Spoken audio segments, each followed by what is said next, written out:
lecture we will develop an integrated model, where in a single model we try and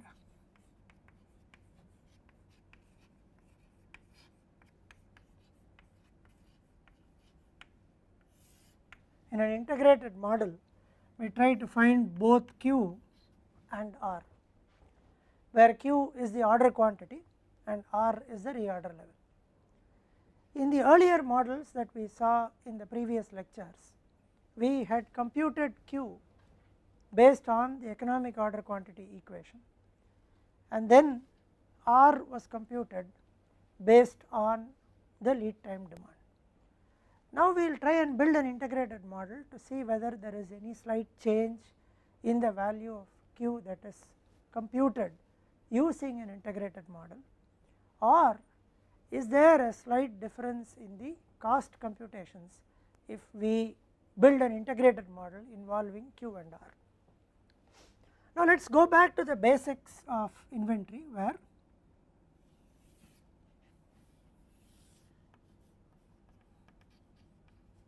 we draw the usual time versus inventory graph. Now let us say we start at a certain level, which right now we are not defining it either as Q or as IM, and then we start consuming. Now we are going to assume that the demand D, annual demand is D, the aggregate annual demand is known, but at every instance the demand is probabilistic, it is not deterministic as in the earlier examples.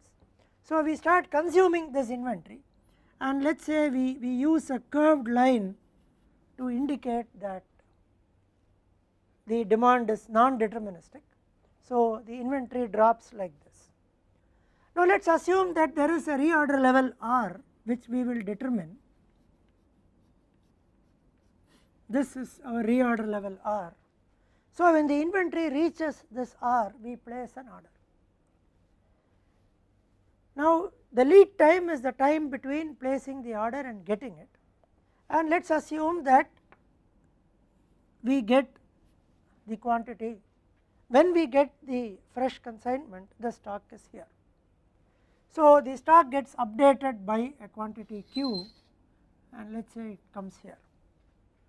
Then once again we start consuming based on this, and again when we reach the reorder level, let us say we place another order. But then let us assume that in this cycle, by the time the order comes, the inventory has come down to this position. Now once again the quantity arrives, there is a back order here, quantity arrives, so the stock is updated by a certain quantity Q. So we can assume that this is the Q and this is roughly the same as this, and once again the cycle continues and so on. So the only change that we have made is because of the probabilistic nature of the demand, there can be some cycles where the ending inventory is positive when the stock arrives, and there can be some cycles where the ending inventory is negative when the stock arrives. This is different from the earlier deterministic models, where we consistently assumed that the stock will be 0 or the inventory will be 0 when the stock arrives, or in the case with back ordering, there will be back ordering every time the stock arrives. So we could have cycles like this. Now we have two variables which are Q and R. Q is the quantity, which means this quantity that we are going to order, which we will get after a lead time, and R, which is the reorder level, which is the point at which we place the order. So we will try and get both using an integrated model. So now we write the total cost expression for this. So the total cost is made up of three parts. The annual demand is D, the aggregate annual demand is known. So the number of orders per year will be D by Q into C naught, which is the order cost. This is a familiar term. D by Q C naught represents the annual order cost that we will have.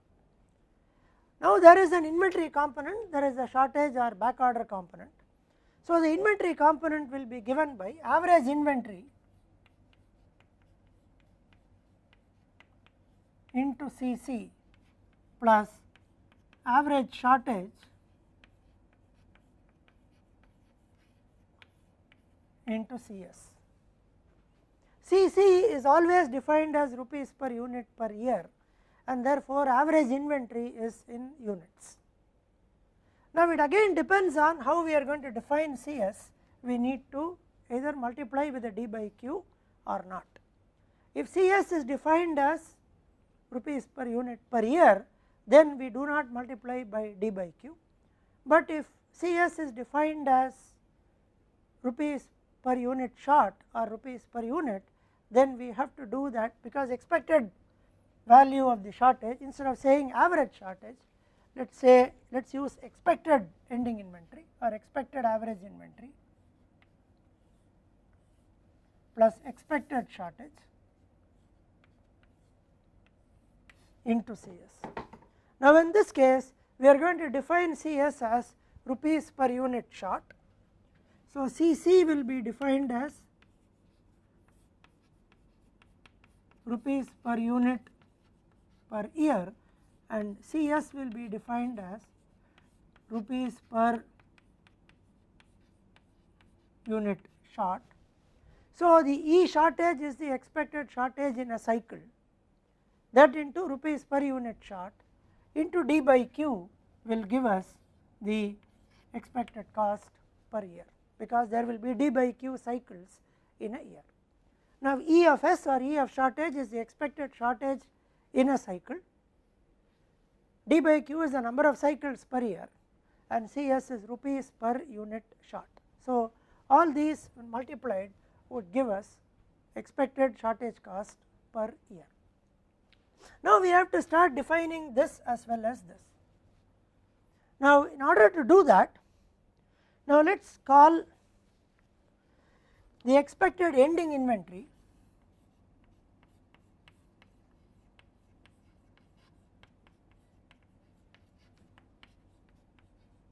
as E of ending inventory. Let us call it as E of ending inventory. Now expected ending inventory or expected beginning inventory will be expected value of ending inventory plus Q, because in any cycle if there is an expected value of the ending inventory, for example if there is something here, then the cycle begins with an addition of Q. So expected average inventory will be beginning inventory plus ending inventory divided by 2, which will be, this is the ending this is the beginning inventory plus ending inventory divided by 2, which will be expected value of ending inventory plus Q by 2. So now when we substitute, we should now start writing this. Now we call this expected shortage as S bar of X as the expected shortage, and then the expected ending inventory will be, what is the expected ending inventory? Expected ending inventory is the difference between the reorder level and the lead time demand, because when we reach the reorder level we place an order, and when there is a lead time and there is a lead time demand. So we expect that we will meet the lead time demand using this reorder level. So R minus expected value of lead time demand will become the expected ending inventory, because there could be some cycles where there is positive inventory, there could be some cycles where there is negative inventory, that would depend on the actual lead time demand. But we are not modeling the actual lead time demand, we are modeling the expected ending inventory. Therefore expected ending inventory will be R minus expected value of lead time demand. So expected ending inventory will be R minus F of X, where F of X represents the expected value of lead time demand, or we could use slightly a different notation, we would not call f of x here, we would say r minus expected value of lead time demand.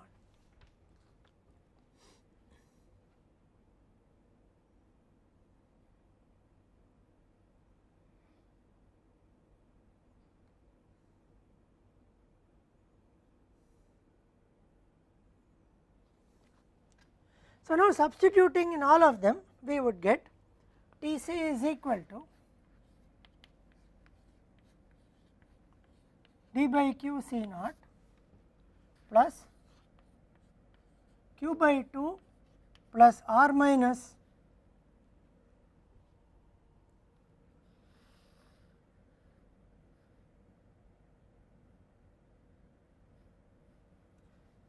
let's also call it f of x. So, r minus f of x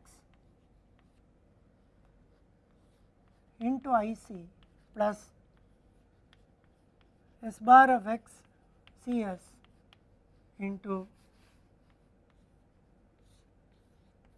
d by q.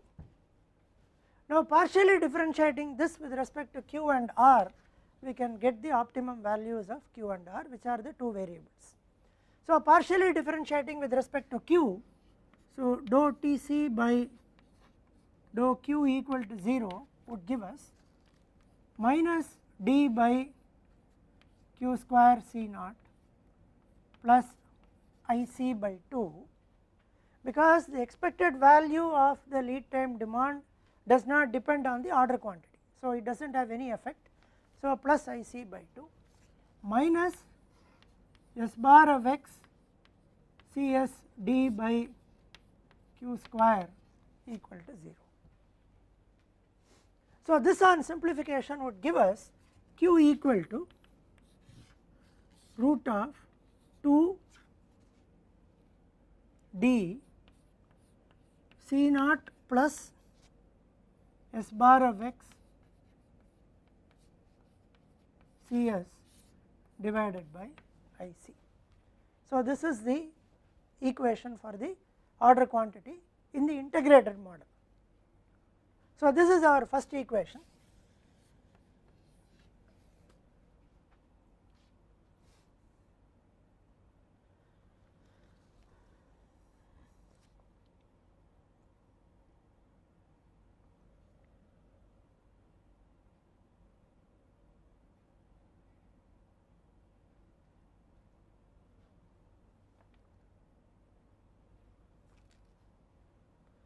Now, differentiating with respect to r would give us, this has no effect, this also has no effect. So, there is a I c which is here from here,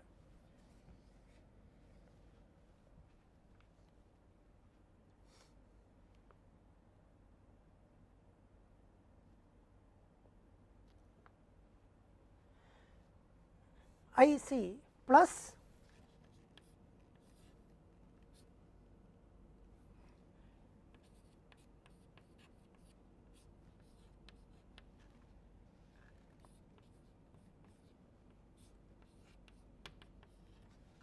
dou of s bar of x by dou r into C s d by q equal to 0. This is what we get, because S bar of x represents the expected shortage.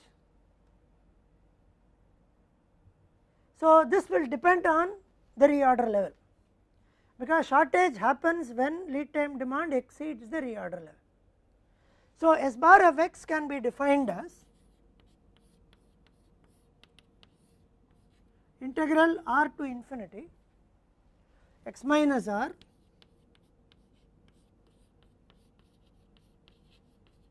f x dx. Now,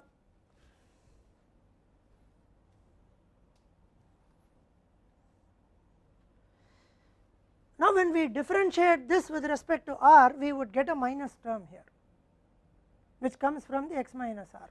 So, differentiating and substituting in this, we would finally get the expression integral r to infinity f x dx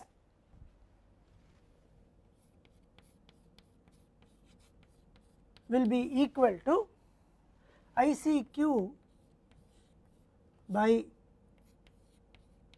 DCS. The minus term comes from here, from the partial derivative we get a minus. So, minus goes to the other side, ICQ by DCS would give this. So, this is our second equation, which is this.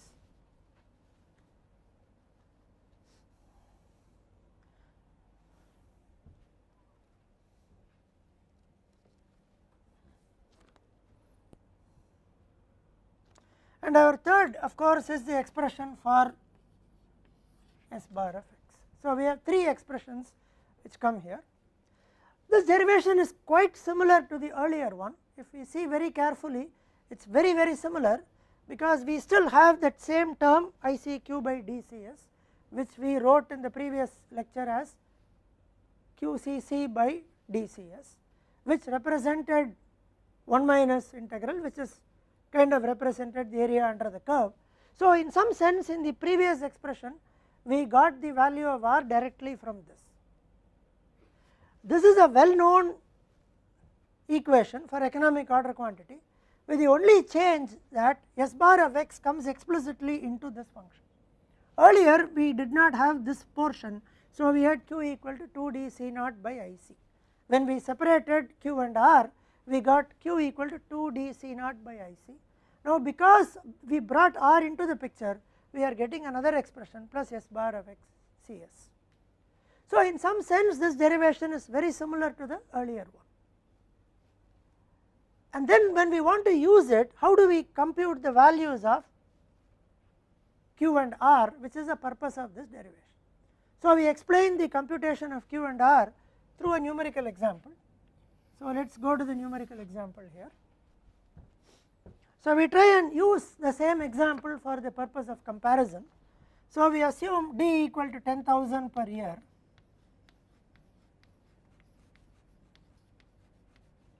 So, we are going to assume C naught equal to 300, IC equal to rupees 4, CS is equal to rupees 2.5 per unit back ordered,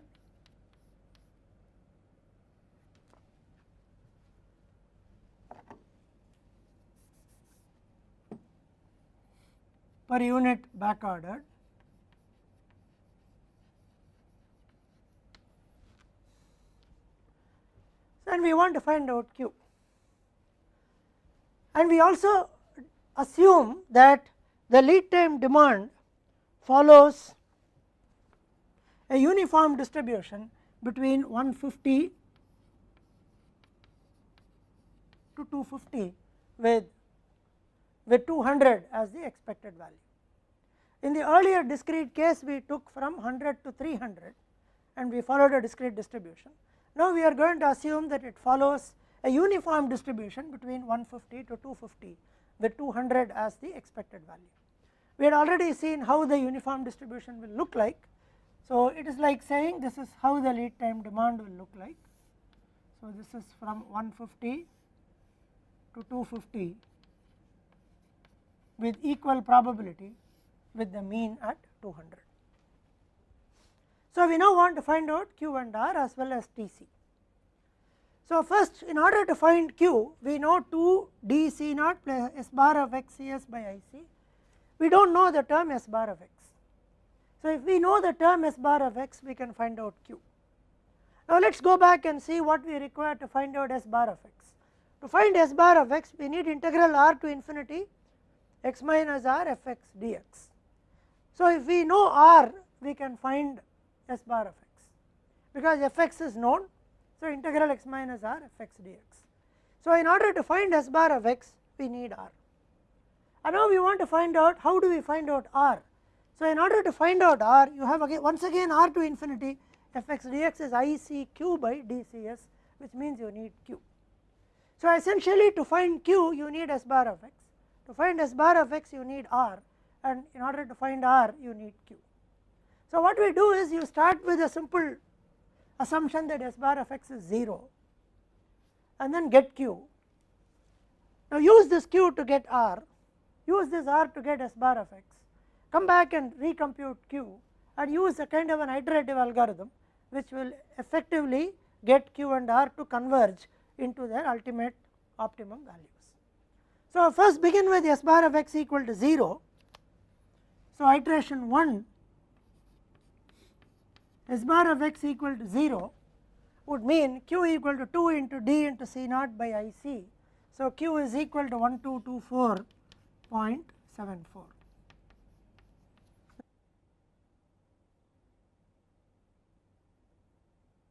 We have computed the value of Q, Q equal to 1224.74. We now use this value of Q in order to get R. So, the corresponding equation is integral R to infinity. So, integral R to 250 in this case, it is a uniform distribution, it does not go up to infinity, it has an upper limit of 250, R to infinity fx dx. So, fx is 1 by 100, so 1 by 100 dx is equal to QCC by DCS. So, 1224.74 into 4 divided by 10,000 into 2.5. So, this 1 by 100 will come out. So, this is 250 minus R is equal to. So, we would get 250 minus R is equal to this quantity multiplied by 100. So, this is 1224. So, this on simplification would give us 0.1959, 1224.74 into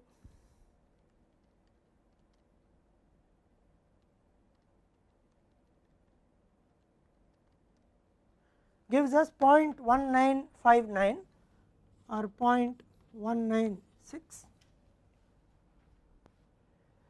Now, this is 0.196. So, 250 minus R will be into 100, which would give us 19.6, from which R is equal to 250 minus 19.6, which would give us 230.4. Now that we have the value of R, we can now use that R here to get S bar of x. So, S bar of x will become integral R to infinity x minus R fx dx. So, integral R is 230.4 to 250 R to infinity x minus 230.4 by 100 dx. So, this would give us x minus 230.4 the whole square divided by 2 into 100. So, this is on the upper limit it is 250, on the lower limit it is 230.4. So, the contribution will be 0 from the lower limit, from the upper limit it will be 19.6 the whole square by 200, which would give us 1.918 as the expected value of this. Now, we have to use this 1.918 into this equation to go back and compute Q again. We show that somewhere here.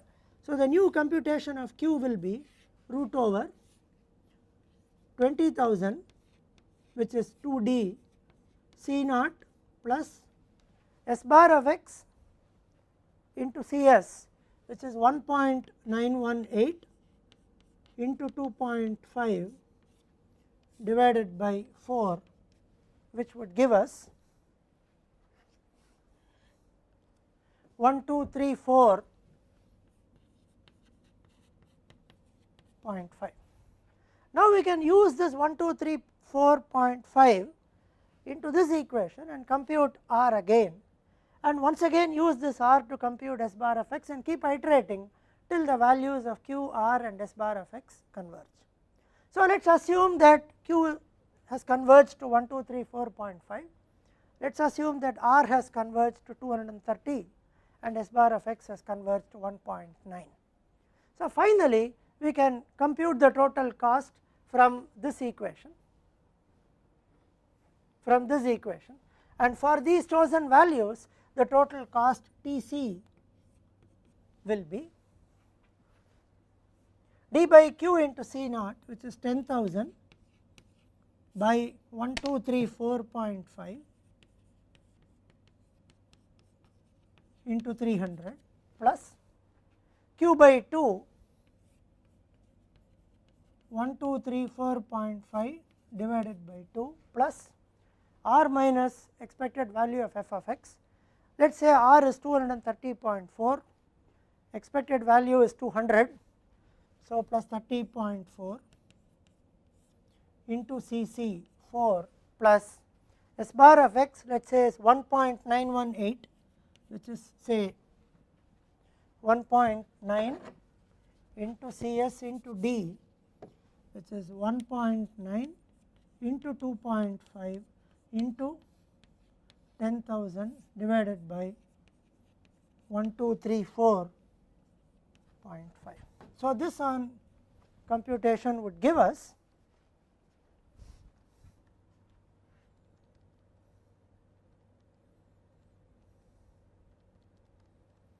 this is 2430.13,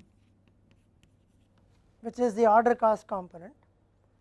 The carrying cost component will be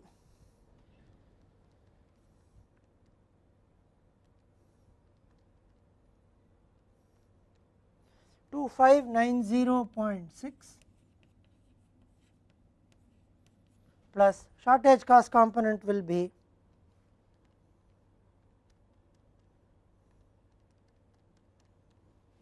38.48, and this would give us a total cost of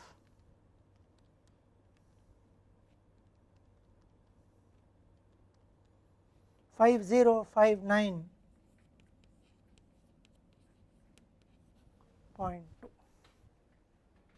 For the same illustration, when we had deterministic demand, our total cost was about 4,900. Now, when there is the demand is non-deterministic and follows a uniform distribution, we get about 30 extra units as the safety stock or the buffer, and then we have an expected shortage of about 2 units in every cycle. So, this is the effect of having the integrated model. Now, integrated model has given us values which are very close to what we had independently found out. For example, when we use the normal EOQ model, we had 1224.74, here we have 1234.5. We also know that in practice the slight difference of about 10 units is not going to make a big impact. Many times vendors may not be able to give accurate quantities such as 1234.5 etc. It is also uneconomical to do that. So, we would choose a convenient number like 1250, which we used for earlier illustrations. So, there is not much of a change here. Similarly, there was not much of a change here. 230.4 would gives us a service level of about 80% and so on. So, this is also comparable and the total cost is also comparable. So, either one could use the integrated model or one could simply separate the order quantity computation Q and the reorder level computation R separately, and then depending on the distribution of the lead time demand, calculate the reorder level and use it, so that the overall cost is minimized. Now, let us come back to one more aspect of probabilistic inventory models, something that we had already seen and then something that is going to have a large implication in the way we order. In an earlier illustration, we had calculated the safety stock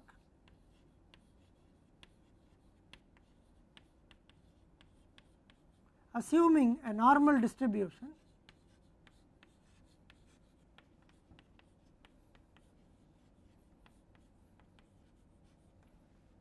So, let us go back to that example.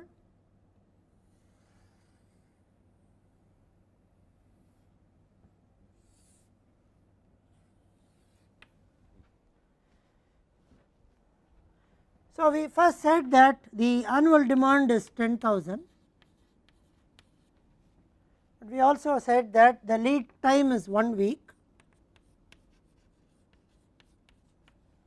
and we also assume that weekly demand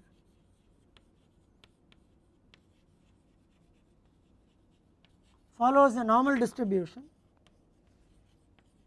with mean equal to 200 and sigma equal to 25.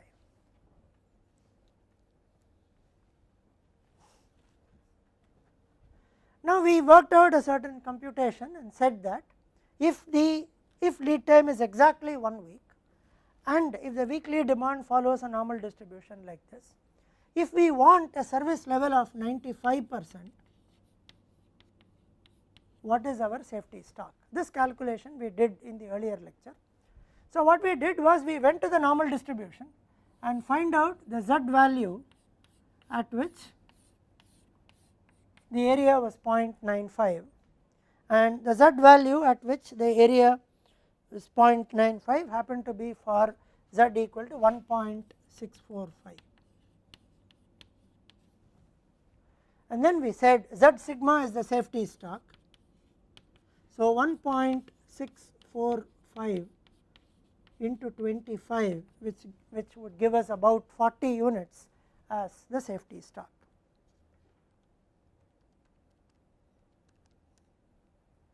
Give us 41.125 units as the safety stock. Now let us look at the situation, what happens when lead time is equal to 2 weeks. So now when lead time is equal to 2 weeks, of course in this case safety stock is 41.25. So reorder level in the case of 1 week is reorder level is equal to expected value of lead time demand plus safety stock, which is 200 plus 41.25 which is 241.125. So this is the reorder level here. Now when lead time is equal to 2 weeks, expected value of lead time demand is 400 because weekly demand has an average of 200. Now we need to calculate the standard deviation of the demand during the lead time. Now standard deviations are not additive, but variances are additive. So what we do is variance of the lead time for the first week is 25 square, variance of lead time for the second week is 25 square. So total variance is 2 into 25 square. So total variance of lead time demand will be 2 into 25 square, from which standard deviation of lead time demand will be root 2 into 25. So if the weekly demand is D and the lead time is L weeks, then the standard deviation of the lead time demand is root over L into D. So this on computation would give us 25 into root 2, which is 35.36. So standard deviation of lead time demand is 35.36. And now once again for a 95% service level, we would have Z is equal to 1.645. So for a service level of 95%, we would have Z is equal to 1.645, which means safety stock is 1.645 into 35.36. This would give us 58.16 and reorder level is equal to 458.16.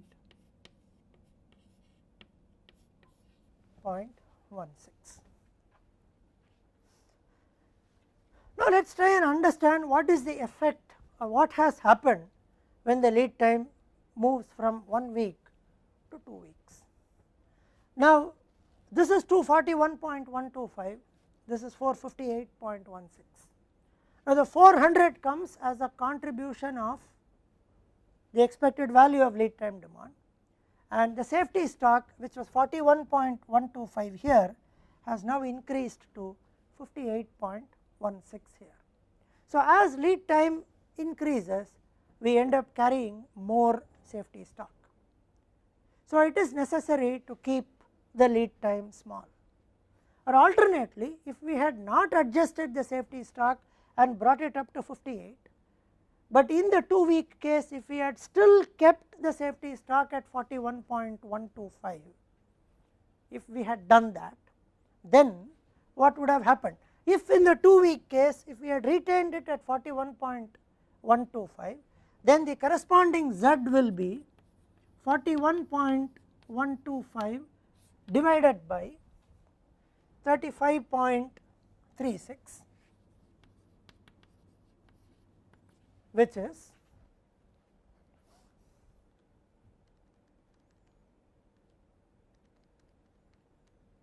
1.16,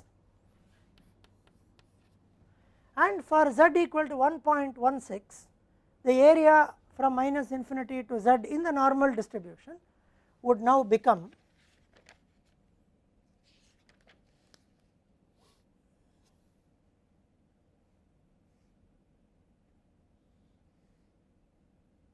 0.877.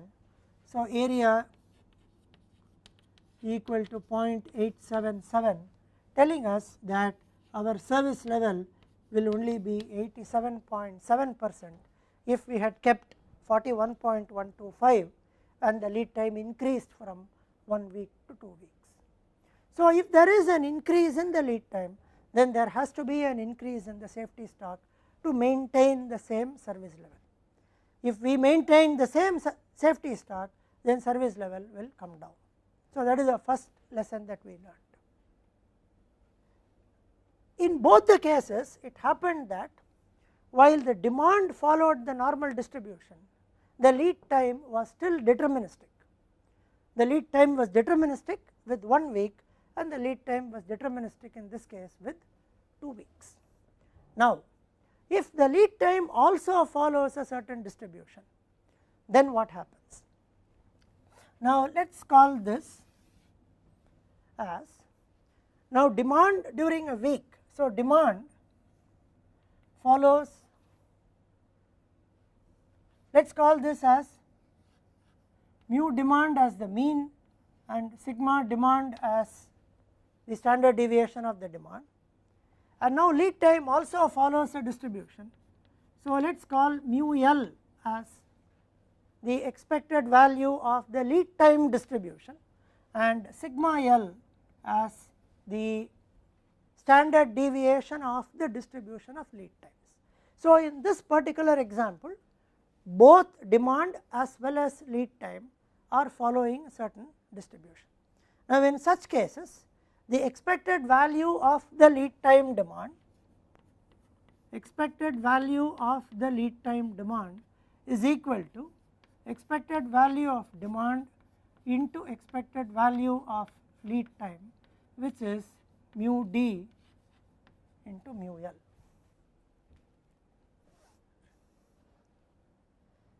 The standard deviation of lead time demand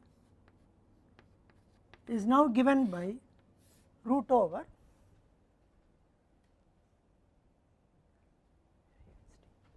mu L sigma d square plus mu d square sigma L square, mu d square sigma L square. Now, let us understand the effect of this when we apply it to the same numerical illustration.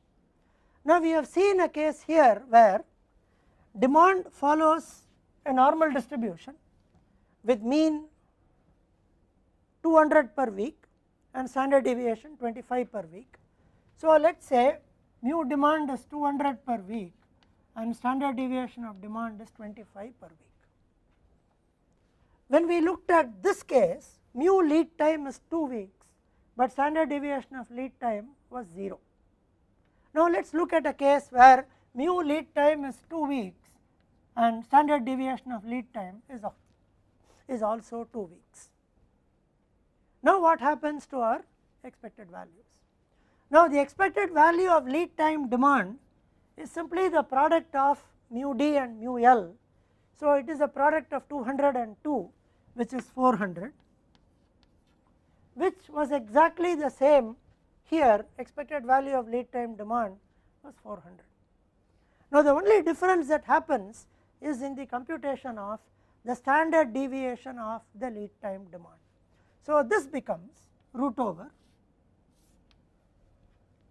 mu L, which is 2, into sigma d square, which is 25 square, plus mu d square, which is 200 square, into sigma L square, which is 4. So this becomes root over 625 into 2, 1250, plus 200 square is 40,000,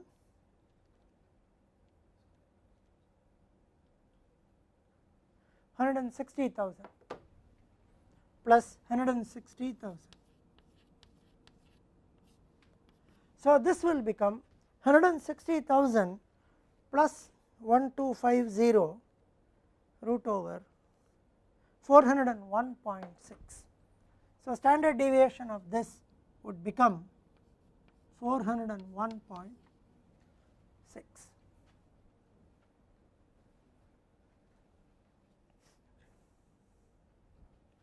So standard deviation is given by the formula mu L into sigma d square plus mu d square into sigma L square.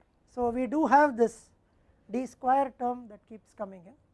So this is roughly of the order of mu d into sigma L. So our mu d is of the order of 200, sigma L is of the order of 2. So this is of the order of 2 into 200, which is 400. So the standard deviation of lead time demand becomes 401.6 in this case.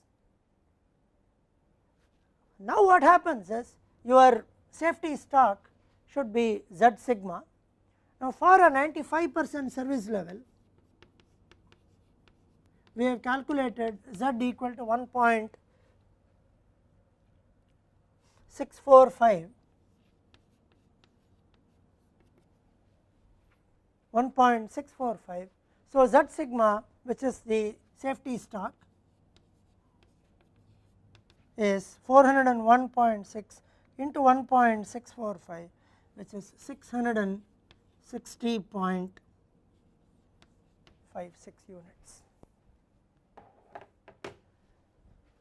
So now the same scenario here that we saw, when the lead time did not show variation, which means sigma lead time was 0, gave us a safety stock of 58.16. The moment we have the lead time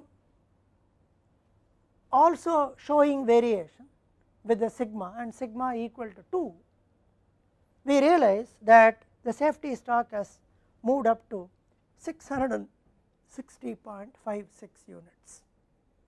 So the safety stock itself is about 3 weeks of inventory is held as safety stock, and we already know that such a safety stock is never going to be consumed. So much of worth of inventory is going to remain as safety stock at 95% service level. So the lesson is this. Now if we have to choose between suppliers, the ideal situation is something like this, where the lead time is small, the lead time is deterministic, the lead time does not show any variation. So once the lead time is small, all we do is simply have a very small amount of safety stock. Second is the lead time is slightly larger, but it is still deterministic and does not show any variation. Now in this case the safety moves up a little bit from 41 to 58. The third scenario is when the lead time shows variation, automatically the safety stock shoots up. For example, if we went ahead here and computed the case where lead time is actually 4 weeks. Now let us look at a case when lead time is 4 weeks, but then we are not looking at any variation. So lead time is 4 weeks. Now sigma lead time is 50, root over 4 into 25, which is 50. Safety stock is equal to 1.645 into 50, which is roughly 164 is 82, it is roughly 82. So if we had a situation where lead time is 4 weeks but does not show variation, safety stock is 82. But if the lead time is 2 weeks but shows a variation of another 2, the safety stock is 401, safety stock is 660.56. So it is always advisable to go for a supplier who has less variation in lead time, and lead time may be higher, but then the supplier is very sure about delivering it in a certain amount of time. So the most critical thing is to understand the variation in lead time and the effect of such a variation on the safety stock. So it is always good to choose, if you have to choose between two suppliers who even has a higher lead time but definitely sticks to it, versus another person who has variation in lead time. So variation in lead time is not desirable. It is always good to go for a supplier who has no variation in lead time but who can stick to the suggested lead time. So the variation in lead time is going to play a major part in our supplying, in our choice of suppliers and in the purchasing policy of the organizations. We will see some more aspects of this effect of lead time, particularly in the context of supply chain, and we will do that in the next lecture.